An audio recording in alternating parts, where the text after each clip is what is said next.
அனைத்து மாணவர்களுக்கும் வணக்கம். ஹாஃப் இயர்லி எக்ஸாம் லீவை பற்றி ஒரு இன்ஃபர்மேஷன் வந்து கிடச்சிருக்கு. அதை பற்றி தான் நம்ம இந்த வீடியோவில் பார்க்க போகிறோம். இதில் என்ன சொல்லியிருக்காங்க அப்படின்னு சொல்லிட்டு பார்ப்போம்.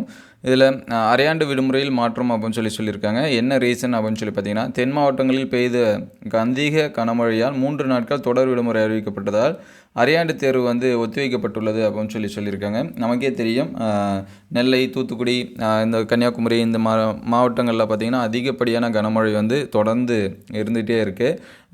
வெள்ளப்பெருக்கம் அதிகமாக இருந்ததுனால அந்த 3 மாவட்டங்களுக்கு விடுமுறை வந்து தொடர்ந்து விட்டுட்டே இருந்தாங்க.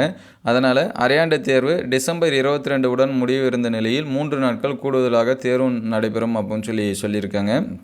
அதனால் அரையாண்டு விடுமுறை முடிந்து நெல்லை, தூத்துக்குடி உள்ளிட்ட மாவட்டங்களில் ஜனவரி 2க்கு பதில் ஜனவரி 5ஆம் தேதி பள்ளிகள் திறக்கப்பட வாய்ப்புள்ளதாக கூறப்படுகிறது அப்படின்னு சொல்லியிருக்காங்க. இது வந்து இன்னும் கன்ஃபார்ம் ஆகலை. இது வந்து திறக்கலாம் அப்படிங்கிற மாதிரி சொல்லியிருக்காங்க. அதாவது ஜனவரி 5 அது அனைத்து மாவட்டத்திற்குமா அல்லது அந்த குறிப்பிட்ட விடுமுறை விட்ட மாவட்டத்திற்கு மட்டுமா அப்படிங்கிற பற்றி நியூஸ் வந்து இன்னும் கன்ஃபார்ம் ஆகலை. கன்ஃபார்ம் ஆனோடனே நம்ம வந்து அப்டேட் பண்ணுவோம்.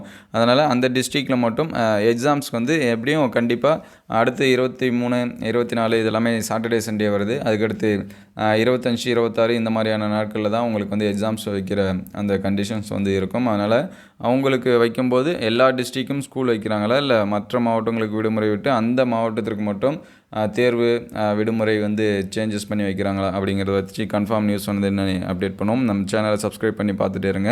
அது மட்டும் இல்லாமல் ஆல்ரெடி எல்லா சப்ஜெக்ட்டுக்கும் நம்ம முக்கியமான கொஷின்ஸ் இது எல்லாமே அப்டேட் பண்ணிகிட்ருக்கோம். அது எல்லாமே ப்ளேலிஸ்ட்டில் வீடியோஸ் லிஸ்ட்டில் இருக்குது. அதில் செக் பண்ணி பாருங்கள். இந்த வீடியோ உங்களுக்கு ஹெல்ப்ஃபுல்லாக இருந்துச்சு அப்படின்னா உங்கள் நண்பர்கள் ஷேர் பண்ணுங்கள். இந்த மாதிரி வீடியோ தொடர்ந்து வரணும் அப்படின்னா நம்ம சேனலை சப்ஸ்கிரைப் பண்ணுங்கள். தேங்க்யூ ஃபார் வாட்சிங்.